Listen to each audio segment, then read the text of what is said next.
Alors, parmi les leçons qui donnent du fil à retordre aux étudiants actuels, il y a la leçon, de toute façon, toutes les leçons sur la géométrie, les étudiants ils sont pas à l'aise, faut bien reconnaître que c'est pas dans leur culture, c'est même pas dans la culture des profs qui leur ont enseigné. C'est dommage. Bon, c'est vrai que la géométrie, même ma génération, on faisait des maths modernes, on faisait pas, on avait totalement enlevé la géométrie. Ensuite, on l'a rajouté, la géométrie. On a dit qu'on l'a rajouté, mais on n'a jamais retrouvé, en tout cas, la géométrie synthétique telle qu'elle était pensée avant. Alors, allons-y, je vais essayer de faire un 6 minutes, bon, qui va certainement en durer 12,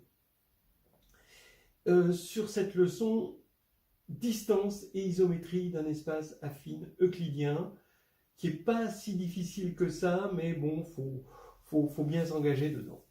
Alors, je dirais d'abord qu'on part d'un espace vectoriel muni d'une norme euclidienne, donc un espace vectoriel de dimension n, hein, voilà, et A, un espace affine, évidemment, associé à cet espace vectoriel, et on va mettre une distance, d de AB, égale la norme du vecteur AB. Alors tout ce qui est en rouge, c'est ce qui pour moi est essentiel dans la leçon. Le reste, ben, on choisit. Vous voyez, par exemple, le jury dit on va pouvoir parler de statistiques. Effectivement, on peut parler de statistiques, comme on peut ne pas en parler. Là, j'en parlerai pas, mais c'est vrai que la notion de distance est liée à la notion d'erreur statistique. Mais bon, ça, j'en parlerai pas. Donc, j'ai mis des choses en rouge ici. Le reste, c'est, on va dire, on se fait plaisir, quoi, hein. Donc, ici, la première chose importante, c'est que la norme, ici, elle est strictement convexe, elle est plus que convexe, elle est strictement convexe. Ça peut être important dans certaines unicités d'optimisation de distance, et associée à une forme bilinéaire symétrique. Donc, elle va hériter, vous voyez, elle bouffe un peu à tous les râteliers, elle va hériter à la fois de la positivité de la norme, en plus elle est strictement convexe, donc c'est pas n'importe quelle norme, et en plus de la bilinéarité, elle a une forme polaire associée. Donc ça, c'est vraiment quelque chose d'important. Donc ça va être l'outil 0, évidemment. Les premiers outils, c'est, je dirais, l'hyperplan médiateur de deux points, l'ensemble des points qui sont à égale distance entre deux points, qui va être un hyperplan médiateur, et puis le projeté orthogonal, d'accord, donc par exemple sur un hyperplan, où on regarde la droite perpendiculaire à l'hyperplan, qui va optimiser la distance à l'hyperplan. Bon, ça va être l'outil de base. Alors, pour montrer quoi?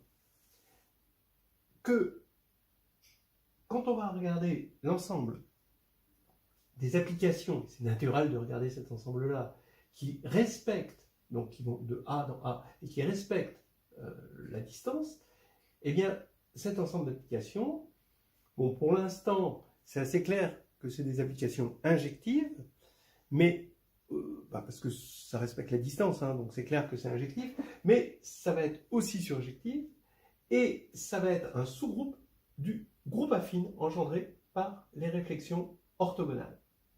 Alors ça, c'est facile à montrer. En fait, la preuve vient du fait que si une isométrie laisse n plus 1 point fixe, alors c'est l'identité. Voilà. Et maintenant, on va avoir du coup que c'est engendré par des réflexions orthogonales, donc ça va être des bijections, ça va être un sous-groupe, et ça va être un sous-groupe du groupe affine, parce que les réflexions orthogonales sont affines. Et donc on voit que affine euclidien, c'est presque un pléonasme, parce que si on est euclidien, on est finalement affine, en tout cas au niveau des applications. Ensuite, la réduction. Ça va être le premier outil. Donc, d'abord, dans un premier temps, pour réduire, il faut se ramener d'un sous-espace. On est dans le groupe affine, on n'est pas dans le groupe linéaire. La réduction concerne le groupe linéaire. Il faut se ramener au groupe linéaire.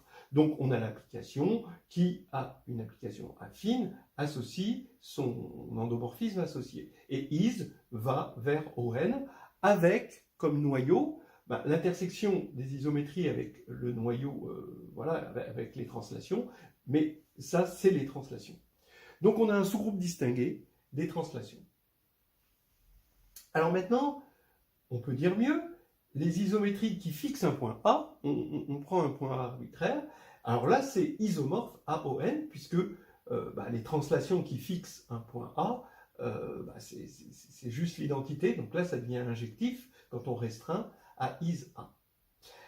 On a mieux, on a la décomposition réduite, qui utilise principalement la réduction. Je vous rappelle que ce qui est important dans cette action de se retrouver dans le linéaire, c'est que là, il y a la réduction qui nous y attend.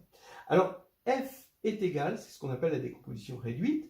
Si f est une isométrie, ça ne marche pas pour toutes les applications affines, et c'est une question de multiplicité de valeurs propres 1. Ça, vous pouvez voir ça dans le carnet de voyage en algébrie. F, pour une isométrie, ça marche très bien. F se décompose de façon unique en une translation et une application, une isométrie, mais qui fixe un point A. Donc, on peut se ramener à OM. Voilà. Et cette décomposition est unique. Alors attention, qu'est-ce qui est unique? La translation et l'application ici qui fixe un point A. V est unique si on le prend dans le sous-espace propre de f flèche pour la valeur propre 1. Et FA est unique, bien sûr, mais A, lui, n'est pas unique. Il est unique modulo cette direction-là. Alors, maintenant, ce qui va être important, c'est qu'un sous-espace F de E est stable par une isométrie, implique que F orthogonal est aussi stable par phi. Bon, ça c'est simple, c'est parce que c'est stable par phi étoile, mais comme c'est une isométrie, c'est stable par phi moins 1, donc stable par phi aussi. Et ça va être très important pour créer des récurrences et réduire une isométrie. On veut comprendre les isométries, on les décompose, et les isométries sont directement liées au groupe orthogonal, modulo des translations qui ne sont pas difficiles. On a même ce qu'on appelle un produit semi-direct, mais comme ce n'est pas au programme, je ne veux pas trop en parler. Alors maintenant, comme on est sur R, parce que euclidien, ça veut dire qu'on est sur R, et R, qui dit réduction, dit polynôme, on s'intéresse aux polynômes par le lemme des noyaux, et donc il faut réduire aussi les polynômes. Mais comme on est sur R, on décompose en irréductible, et on a des choses de degré 1 ou 2. Et ce qui veut dire, c'est facile de montrer, que on aura toujours, phi aura toujours un sous-espace stable de dimension 1 ou 2.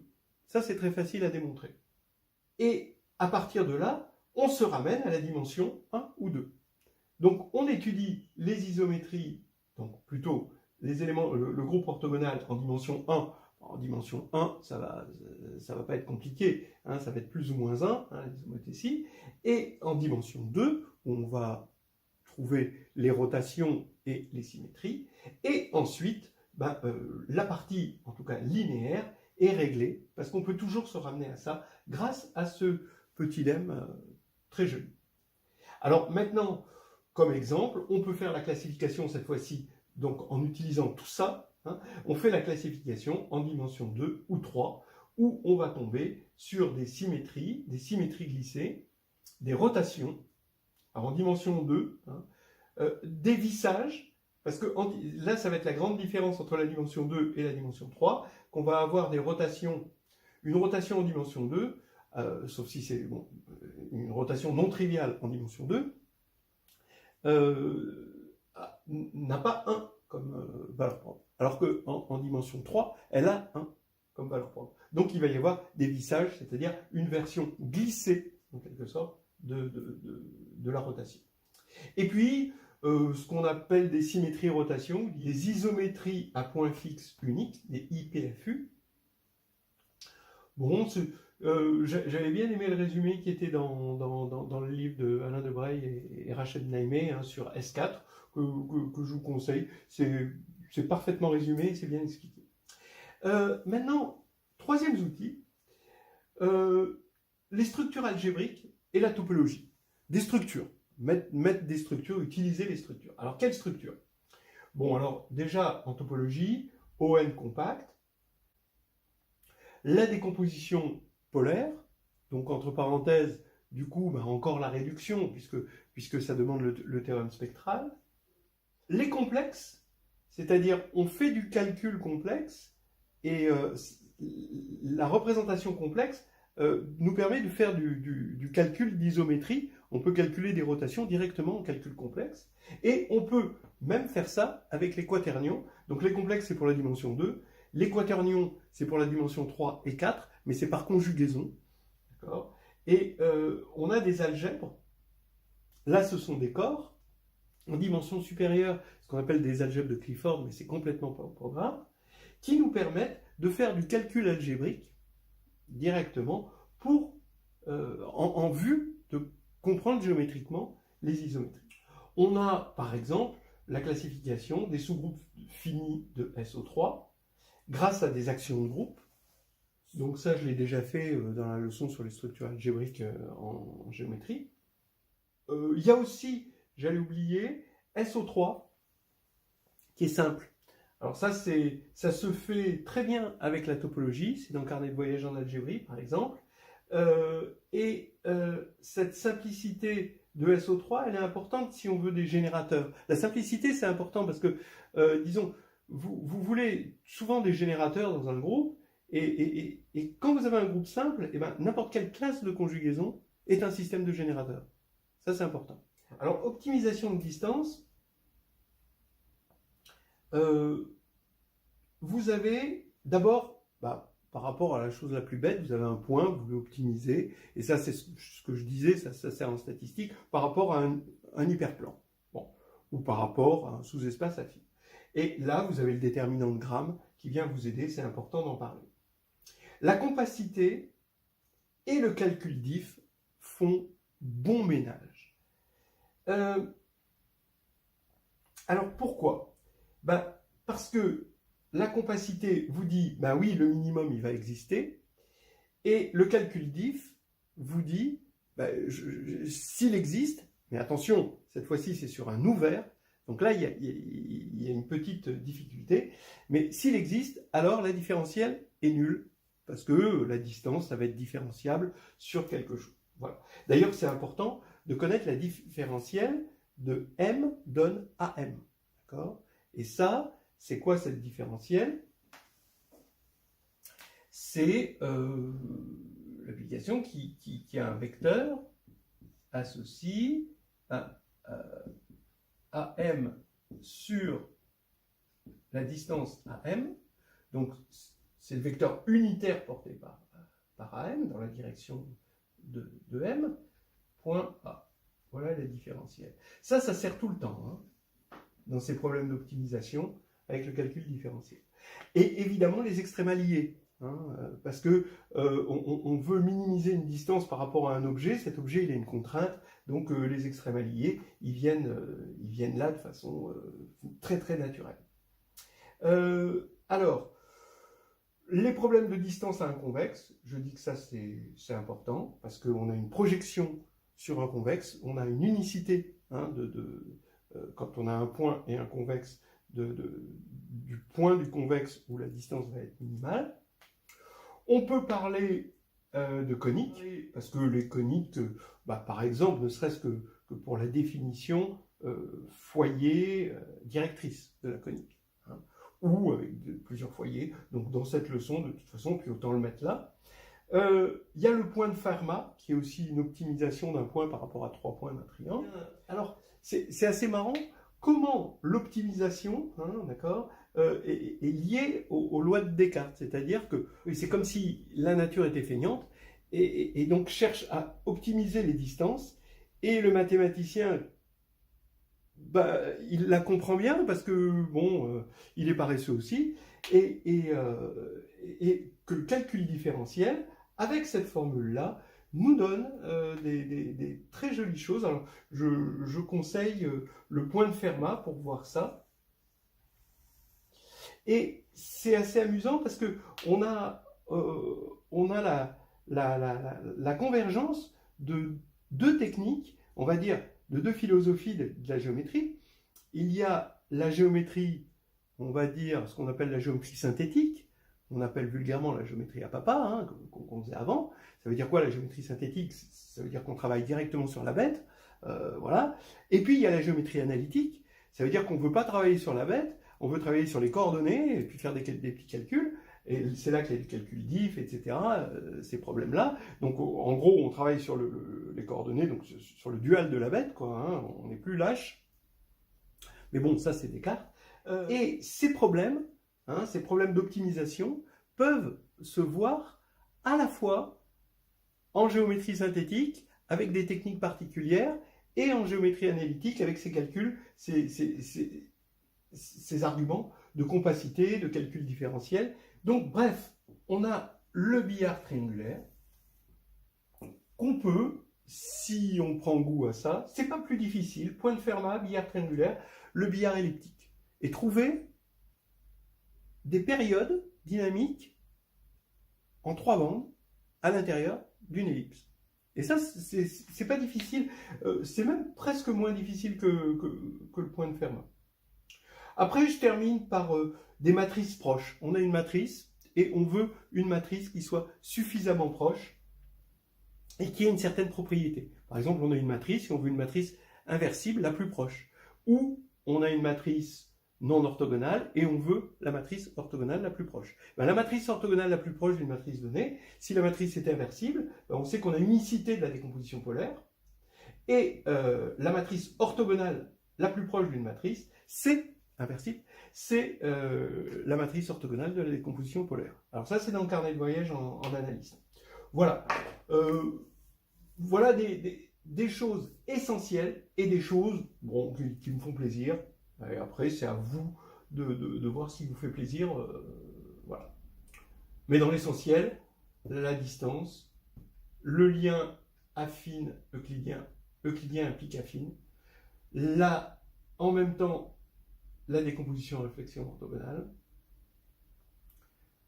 la décomposition réduite, ce petit lemme de la stabilité et de l'orthogonalité, la classification en dimension 2 ou 3, c'est quand même important, l'utilisation des complexes dans le calcul des choses, c'est important, le déterminant de Gram, la distance à un convexe. Voilà. Après, le reste, c'est à vous de voir. Les coniques, je le mettrai bien, mais bon, si vous sentez à l'aise avec, mais c'est pas obligatoire. Hein.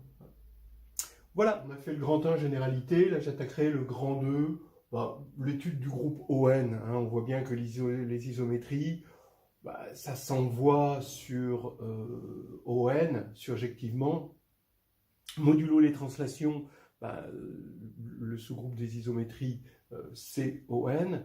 Quand je dis modulo, c'est vraiment du modulo, parce que c'est un sous-groupe distingué. Et même, on peut dire que, si on a un peu plus de connaissances, que c'est un produit semi-direct. Donc, les translations, bah, c'est un groupe bien connu, c'est le groupe additif de l'espace vectoriel. Donc, il reste à comprendre pour les isométries le groupe ON. Alors, allons-y.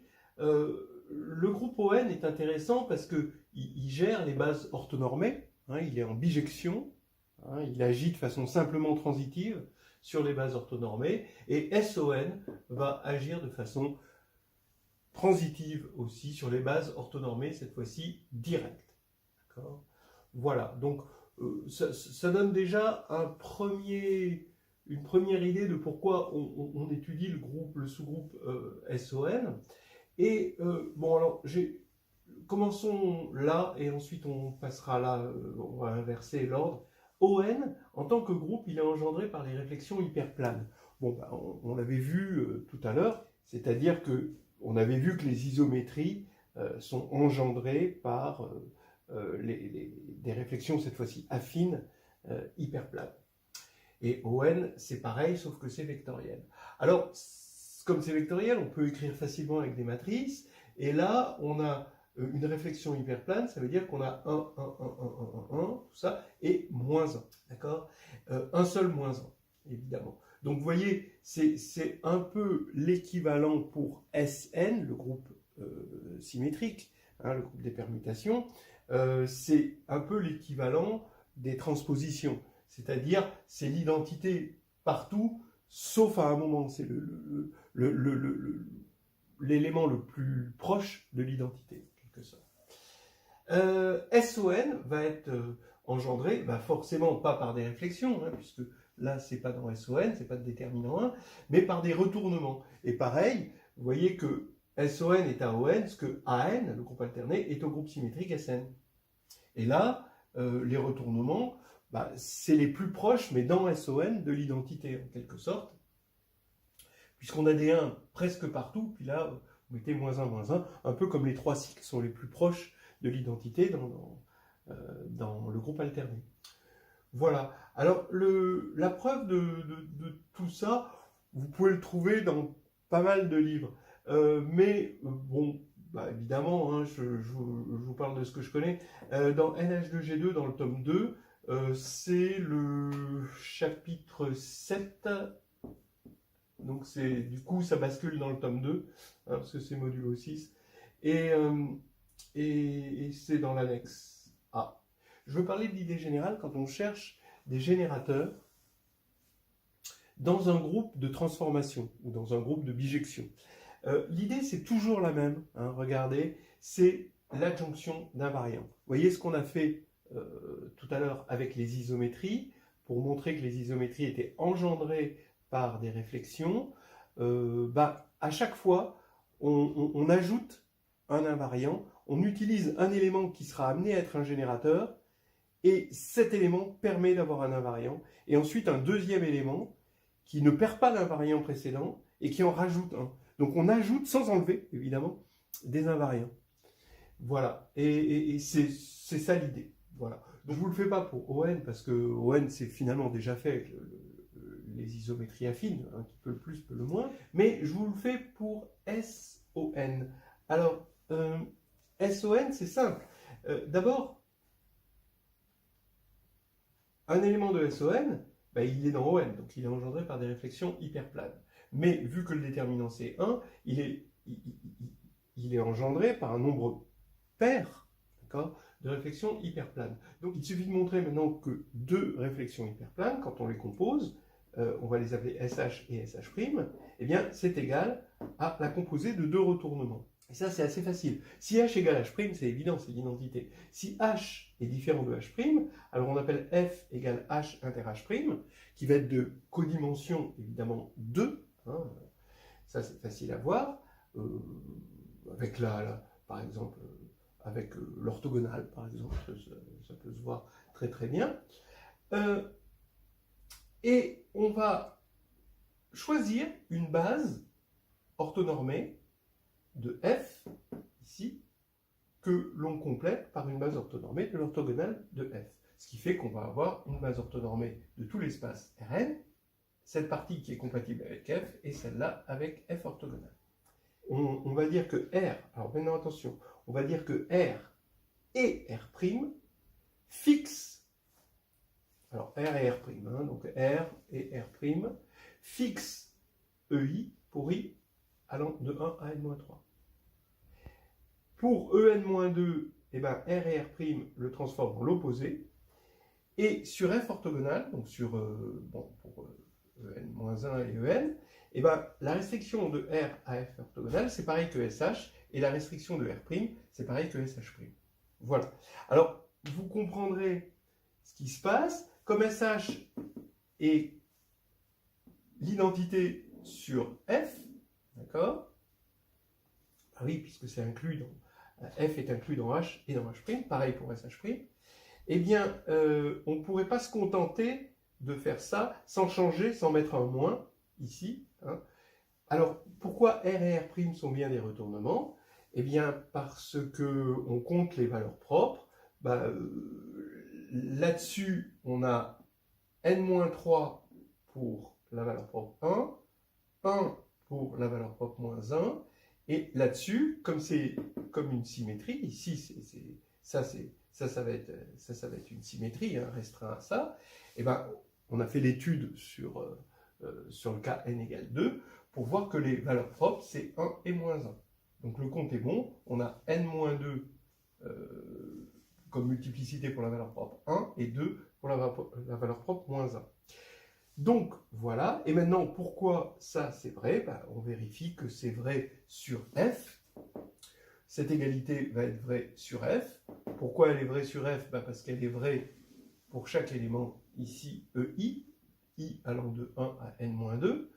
Ah oui, c'est évident, parce que moins 1 par moins 1, là, ça va faire 1, donc ce sera l'identité. Et ça, ce sera vrai sur f orthogonale. Bah oui, puisque sur f orthogonale, R c'est SH et R' c'est SH'. Voilà, donc on a montré ce qu'il fallait, et on a l'engendrement. Ça c'est très important, par exemple, pour montrer la simplicité de SO3, par exemple. Donc cet engendrement, hein, ça doit être connu, mais ça doit être très intuitif, parce que les familles de générateurs, ce sont des éléments minimaux du groupe,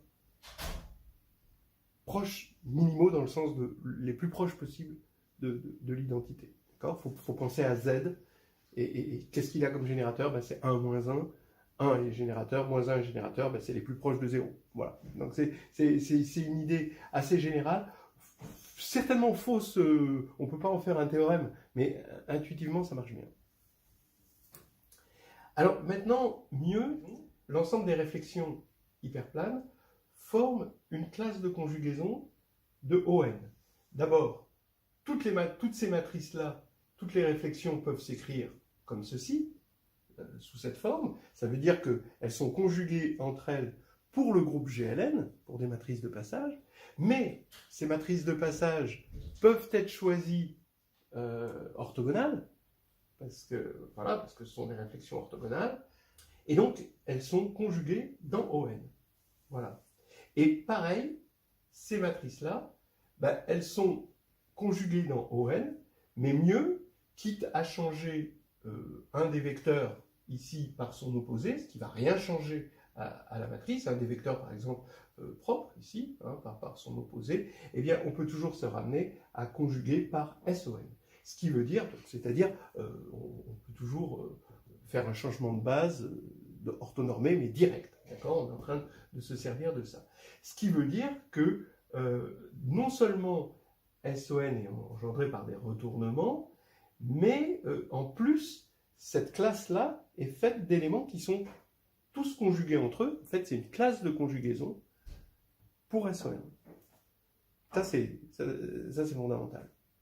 Alors, dans le plan, vous y mettez ce que vous voulez, des exemples, commencez toujours par définir, faut commencer toujours très doucement, hein, donc la distance, les normes, tout ça, ou plutôt l'inverse, d'abord les normes, ensuite la distance, des exemples, ce que c'est qu'une isométrie, des exemples d'isométrie, et il faut converger ensuite vers le fait que les isométries, ça forme un sous-groupe de GAN, et engendré par les réflexions. Voilà, ça, alors, l'idée c'est quoi? D'abord, si F est une isométrie, regardez comment on se ramène à une isométrie qui fixe un point O, hein, juste en prenant une translation de vecteur F au O, rond F, et ça nous donne une isométrie qui fixe un point O. Et, on sait que le groupe affine fixant un point O, la partie du groupe, le sous-groupe, hein, le stabilisateur hein, du point O dans le groupe affine, il est isomorphe à GLN, et ça c'est très fort. D'accord? Voilà. Déjà, le fait qu'une isométrie soit une application affine, ça se fait en calculant la norme au carré de phi de lambda x plus mu y moins lambda phi de x moins mu phi de y. Hein, c'est-à-dire que en fait, je vais d'abord me ramener de f, une isométrie quelconque, à une isométrie qui a un point fixe, et ensuite je vais l'appeler phi, celle-ci, parce que je peux l'assimiler à GLN, d'accord, en assimilant un point M de l'espace affine au vecteur OM de l'espace vectoriel. Et ici, je calcule ceci au carré, et en utilisant le fait que phi laisse fixe la norme, donc je le développe, parce que grâce à la forme polaire, hein, d'accord, qui est bilinéaire, je développe ça, et quand je vais développer ça, eh ben, je vais avoir suppression de tous les phi dans le développement, parce que phi respecte la norme, et à la fin, je tombe sur 0. Donc ce qui va faire, comme c'est une norme, qu'on aura bien la linéarité, donc la condition que FO est bien affine, et ensuite que c'est bien que F est bien une isométrie. Donc voilà déjà une méthode. Alors attention quand même, le fait ensuite que ce soit bijectif, ça vient du fait que phi ici, on s'est ramené à un endomorphisme, c'est forcément injectif parce que ça doit respecter la norme, et c'est bijectif parce que l'injectif implique surjectif en dimension finie. Voilà donc des petites choses, mais il y a une méthode que je trouve vraiment plus jolie et plus directe pour montrer en même temps qu'on a engendrement par les réflexions. C'est-à-dire que je vais fixer un repère. Alors donc on oublie ça, d'accord, on part de F, une isométrie, et je veux montrer que c'est engendré par les réflexions. Et si c'est engendré par les réflexions, c'est-à-dire si c'est une composée de réflexion, bah forcément ce sera dans le groupe affine. Et comme les isométries c'est stable par rond, bah ce sera bien un sous-groupe du groupe affine. Alors regardez, je fixe un repère A0, A1 jusqu'à AN, et maintenant, le repère étant fixé, je regarde SO rond F, où SO, c'est la réflexion par rapport à l'hyperplan médiateur entre A0 et F de A0. Évidemment, si A0 est égal à F de A0, bah, pas de problème, je ne mets rien du tout. Mais ici, j'ai quelque chose qui va fixer A0. Et ça va rester une isométrie. Maintenant, je vais regarder A1 et je vais regarder S1, la réflexion par rapport à l'hyperplan médiateur entre A1 et S0 rond F de A1. Et A0 est dans l'hyperplan médiateur. Pourquoi? Parce que A0, comme A0, A1 est égal à S0 rond F de A0, S0 rond F de A1 en distance, mais que S0 rond F de A0 c'est A0, et bien ça veut dire que cette distance est égale à celle-là, donc il est bien sur l'hyperplan médiateur. Donc il va être fixé encore, donc ça veut dire que cette isométrie-là va fixer à la fois A0 et A1, etc., etc. Et ensuite vous faites S2, etc., puis jusqu'à Sn. Et là maintenant, vous allez avoir une isométrie qui laisse fixe un repère. Alors attention, on ne peut pas dire ça laisse fixe un repère, donc c'est l'identité. Pourquoi? Parce que laisser fixe un repère, c'est l'identité quand on est affine, mais on n'a pas encore démontré que c'était affine. Par exemple, on l'appelle grand F, F va laisser fixe un repère, donc supposons que grand F de M est un point tel que grand F de M est différent de M, eh bien, vous avez que la distance, comme grand F est une isométrie, hein, la distance de Fm à I est égale à la distance de M à I, puisque F de AI est égal à AI. D'accord ? Et donc ça veut dire que AI serait dans l'hyperplan médiateur de M et de Fm. Mais tous les points d'un repère ne peuvent pas être dans un hyperplan. Ça, c'est pas possible. C'est interdit par presque la définition du repère. Donc, c'est pas possible. Donc, ça veut dire que pour tout M, grand F de M égale M. Et donc, ça veut dire que F, c'est l'identité. Donc, petit f est composé de certaines...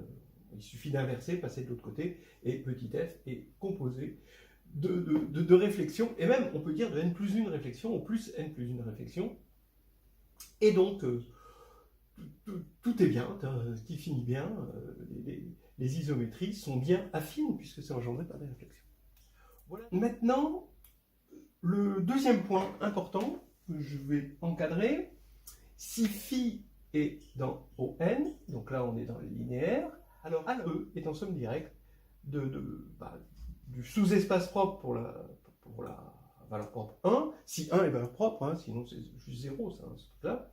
Donc les sommes directes de ker de phi moins id et de im de phi moins id. Donc si 1 est valeur propre, hein, ça c'est le sous-espace propre.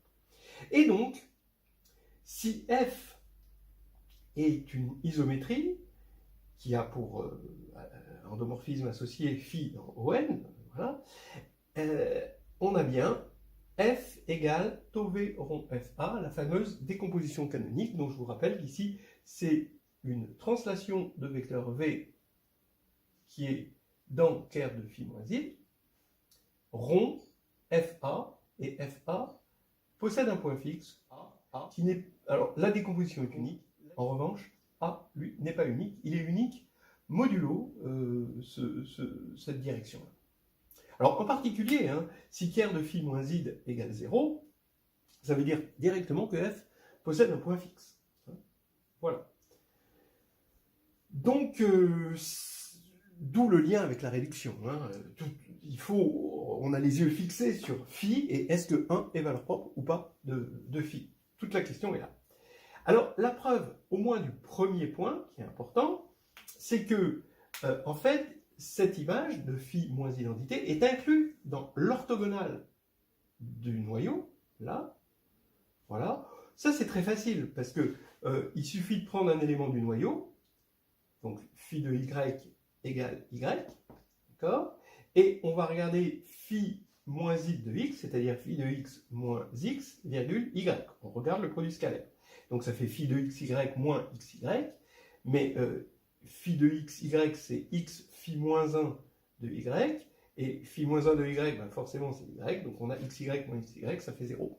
Voilà. Et donc comme on a l'inclusion et égalité des dimensions, en fait ici vous voyez bien qu'on a l'égalité. Et bah oui, c'est ça le client, c'est que deux sous-espaces orthogonaux entre eux sont en somme directe. Donc, ceci est une condition générale pour avoir cela. Voilà. Et comme pour... Alors ça, vous pouvez le voir dans le carnet de voyage en algébrie, où on donne des contre-exemples où ceci ne marche pas, et donc forcément, c'est pas pour des isométries, hein, mais où on donne des contre-exemples. À partir de là, on voit qu'il suffit de bien comprendre ON pour comprendre les isométries. C'est ce qu'on va faire grâce à la réduction, encore une fois. Donc, on attaque le groupe orthogonal à l'aide de la réduction. Et c'est ce... Alors, je vais encadrer en rouge les choses essentielles, hein, que je trouve vraiment essentielles. Ça, c'est vraiment hyper important. Voilà. Déjà ça, si phi est dans O de n, alors tout sous-espace f stable par phi a son orthogonale aussi stable par phi. Et c'est, bon, évidemment, c'est involutif, hein, donc si la réciproque est impliquée par l'implication. C'est très facile, hein, vous prenez y dans f orthogonale, x dans f, il faut montrer que phi de y est fois x, scalaire x, est égal à 0. Mais phi de y, x, est égal à y, phi moins 1 de x, mais comme f est stable par phi, ben, il est stable par phi moins 1, parce que phi est inversible, et donc ça fait bien 0, parce que là on est dans f orthogonal, et là on est dans f. Bon, donc ça c'est facile, mais c'est vraiment essentiel. Hein. En fait, comme corollaire, on a que si phi est dans ON, il existe une base dans laquelle la matrice s'écrit avec des 1, des moins 1, et des Rθ, des matrices Rθ1 jusqu'à Rθ4, où Rθ, c'est ces matrices de rotation de 2. Alors, pourquoi? Bah, en fait, vous voyez bien que ce qui se passe, c'est que grâce à ce petit lemme, hein, tranquille, à chaque fois qu'on a un sous-espace stable, on peut regardez son orthogonale qui est stable aussi. Et donc, dès qu'on a un sous-espace stable ici, par exemple 1, et bien ici il est stable, et bien on va prendre ici le sous-espace orthogonal qui lui va être stable, ce qui va nous assurer les zéros, etc. Et si ça avait été une matrice de 2, ce serait pareil. Bon. Donc, maintenant, on se ramène au cas n égale 1 et n égale 2. Pourquoi? Parce que, en fait, si phi est dans GLN de R, il existe toujours un sous-espace stable de dimension 1 ou 2. Comment on montre ça? Eh bien, on montre ça en disant que on prend phi, on regarde son polynôme minimal, mu de phi égale 0, et minimal, on le décompose dans R, et c'est là où R c'est important, c'est que dans R, la décomposition en irréductible d'un polynôme est de degré 1 ou 2. C'est parce que c'est algébriquement clos, et que c'est une extension de degré 2 de R. Si on a ici un polynôme de degré 1, d'accord, là-dedans, alors ça veut dire qu'on a une valeur propre. Et si on a une valeur propre réelle, et si on a une valeur propre réelle, eh ben forcément, on va avoir un sous-espace propre, donc un sous-espace stable, hein, au moins une droite stable. Donc ça, c'est pas un problème. Donc 1, ok. Mais si c'est 2, alors on va supposer maintenant que le degré de PI est égal à 2. Si c'est 2, alors on sait, donc par minimalité du polynôme là, minimal, que le noyau, hein, on utilise la décomposition du lemme des noyaux, on a une décomposition en sous-espaces caractéristiques qui sont là, et chaque sous-espace caractéristique est forcément non nul, c'est pour ça qu'on a pris le polynôme minimal.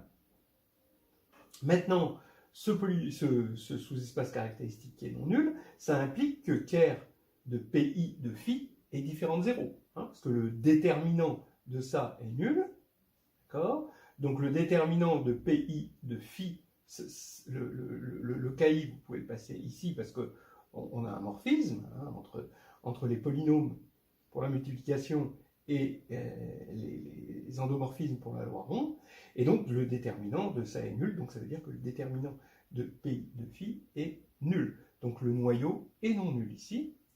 Donc je peux prendre un x non nul dans ker de PI de phi, et comme P est de dimension 2, donc on va avoir x, phi de x et phi 2 de x qui vont être liés, forcément, puisque c'est annulé par PI de phi, qui est de degré 2, et ça veut dire qu'on peut montrer très facilement, c'est très habituel, que x, phi de x est un sous-espace stable qui va être bien sûr, de dimension 1 ou 2, mais en tout cas ça va être 2. Hein, mais en tout cas, on voit que c'est 2 dimensions, ça va être au plus un plan.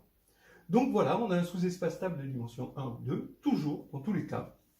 Donc, bilan des courses, il suffit de regarder les cas n égale 1 et n égale 2, puisque tout va être en somme directe, hein, d'accord, de sous-espace stable comme ça, par récurrence en utilisant ce lemme. Et donc, pour le cas n égale 1, O1 c'est juste plus ou moins 1. Et puis pour le cas n égale 2, ça on l'a vu plusieurs fois. Il faut respecter la base canonique, il faut respecter le produit scalaire sur la base canonique qui est orthonormée. Donc E1 va vers un élément de norme 1, donc de la forme cosinus θ sinus θ. Et E2, c'est encore un élément de norme 1 qui est orthogonal à ça. Et là, il n'y en a que 2 possibles. Donc ça va être moins sinus θ cosinus θ ou plus sinus θ moins cosinus θ. Voilà. Alors, si on a cos θ sin θ moins sin θ cos θ, c'est rθ, c'est ce qu'on voit là. Si on a cos θ sin θ moins cos θ, alors là, on voit que c'est une symétrie, que le polynôme caractéristique c'est x2 moins 1, donc c'est là qu'on a les 1 et les moins 1. Mais sinon, on peut avoir des 1 et des moins 1 qui viennent de ça aussi. Voilà. Donc, bilan des courses, on a une base, et même une base orthonormée, dans laquelle on peut l'écrire comme ça. Donc oui, c'est bien d'écrire qu'elle est orthonormée. Et voilà la conclusion. Donc ça, c'est important, je pense, à mettre dans la leçon. Hein. Et là maintenant, on peut regarder, on a suffisamment de matière à regarder les choses, à classifier les isométries hein, en dimensions 2 et 3. Alors là, c'est bien de faire des tableaux. D'ailleurs, entre parenthèses, vous avez toujours cette page 4 hein, qui vous permet de mettre des tableaux. Donc vous pouvez mettre ça, hein, ça fait du remplissage. Ici, vous avez pour n égale 2 la classification hein, des isométries du plan. Ben, comment on fait selon ce qu'on vient de voir, on attaque l'endomorphisme associé qui va être dans O2, donc c'est soit l'identité, soit une rotation mais d'angle non nul, soit une symétrie. On regarde toujours la réduction, c'est-à-dire la valeur propre 1. Et là, il y a la valeur propre 1, donc ça veut dire qu'on n'est pas sûr qu'il existe pour f un point fixe. R, la valeur propre 1, il n'y a pas de valeur propre 1, parce que R, c'est différent de l'identité. Les valeurs propres, c'est exponentielle de iθ, exponentielle de moins iθ. Donc, il y a un point fixe, parce que 1 n'est pas la valeur propre. Et S, les valeurs propres, c'est 1 et moins 1, parce que c'est une réflexion. Et donc, 1 est valeur propre, donc on ne sait pas s'il y a un point fixe. S'il y a un point fixe, alors on sait hein, que quand il y a un point fixe, hein, alors GAO, c'est pareil que G. Hein. Ça, on en a parlé tout à l'heure. Ici, on a l'identité, d'accord, s'il y a un point fixe, c'est exactement pareil, donc c'est l'identité. Et là, s'il y a un point fixe, alors, c'est une symétrie. Et là, il y a toujours un point fixe, donc c'est exactement une rotation hein, qui va avoir un centre. Voilà, et qui t'a ramené le point fixe au vecteur nul, hein, ça va se passer exactement comme si on était dans le linéaire. Maintenant, s'il n'y a pas de point fixe, alors, là, on va avoir une translation de vecteur non nul. Là, on n'en parle pas, puisqu'il y a toujours un point fixe. Et là, on va avoir une symétrie glissée, mais glissée, attention, le long. Donc, si vous avez votre symétrie, et puis ensuite, vous glissez le long du sous-espace propre pour la valeur propre 1, c'est-à-dire le long de l'axe de la symétrie. Alors, il y a encore une colonne, c'est la colonne des matrices de l'endomorphisme associé, mais c'est une forme normale de matrice dans une base orthonormée.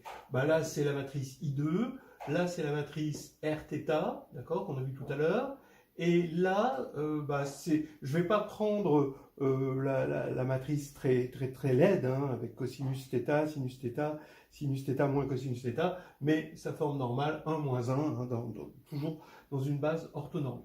Voilà. Alors maintenant, on peut attaquer exactement de la même manière hein, le Kn égale 3. Là, il s'agit de la classification de O3. D'abord SO3 avec I3 et une rotation d'angle non trivial. Et puis ensuite O3- avec les réflexions et les réflexions, donc les symétries rotation en quelque sorte. Hein. Alors, donc, ici, 1 est valeur propre, évidemment, donc on ne sait pas s'il existe un point fixe ou pas. R, 1 est valeur propre. Là, cette fois-ci, on est en dimension 3, c'est la grande différence. Hein. Il y a forcément une racine réelle, et les deux autres complexes conjugués. Et comme on est dans SO3, comme le déterminant c'est 1, la racine réelle, c'est forcément 1. Et donc, 1, ici, fait que c'est valeur propre et on ne sait pas s'il y a un point fixe. S, là, c'est une réflexion, donc les valeurs propres sont 1, moins 1, 1, valeur propre double, et moins 1, valeur propre simple, et donc 1 est valeur propre. Et là, voilà, c'est le seul cas où c'est oui, vous voyez, où 1 n'est pas valeur propre. Donc ça, il existe un point fixe, hein, c'est est-ce que 1 n'est pas dans le spectre. Hein, voilà, c'est ça qui est important. Parce que les valeurs propres, c'est moins 1, exponentielle de iθ, exponentielle de moins iθ. Voilà. Donc, la conclusion maintenant. S'il existe un point fixe, c'est voilà, donc c'est business as usual, donc là c'est l'identité, c'est pareil. S'il n'en existe pas, c'est la translation. Ici, on a une rotation autour d'un axe, hein, qui va être le sous-espace propre.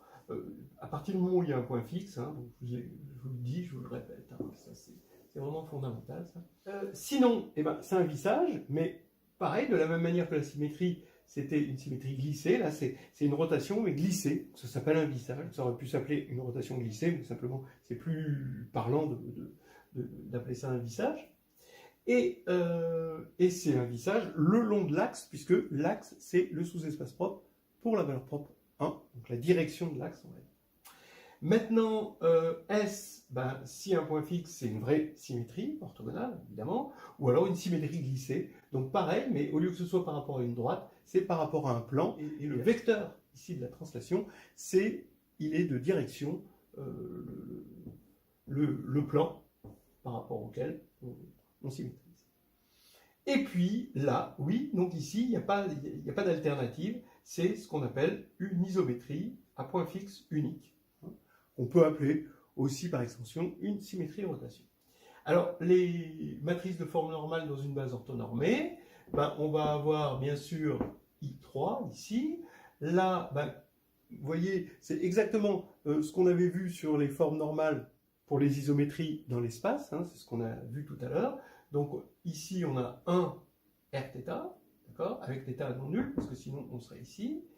Là, on a pour les symétries glissées, moins 1, 0 et 1, 1. Donc là, les valeurs propres. Donc ça, c'est une réflexion orthogonale. Et là, pour ici, c'est moins 1, Rθ. C'est très parlant, hein, vous voyez. Donc ici, θ égale 0, ça donnerait ce cas-là, et θ égale 0 ici, ça donnerait ce cas-là. Hein, voilà.